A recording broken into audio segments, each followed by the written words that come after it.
बिस्मिल्लाहिर्रहमानिर्रहीम।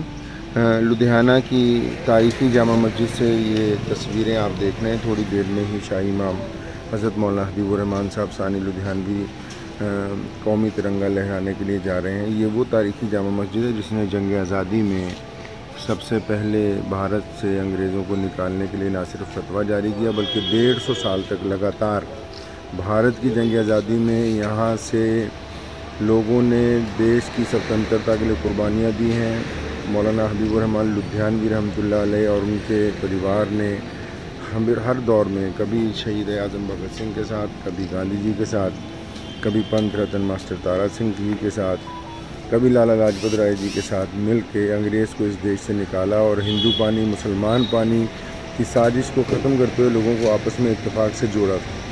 तो आइए हमारे सामने शाही इमाम साहब कौमी परचम लहराने के लिए जा रहे हैं। इस खुशी के मौके पे आप सब लोग हमारे साथ शरीक हैं। लुधियाना जामा मस्जिद से उस्मान रहमान। चलो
सब्सक्राइब इशाअतुल इस्लाम केराना यूट्यूब चैनल।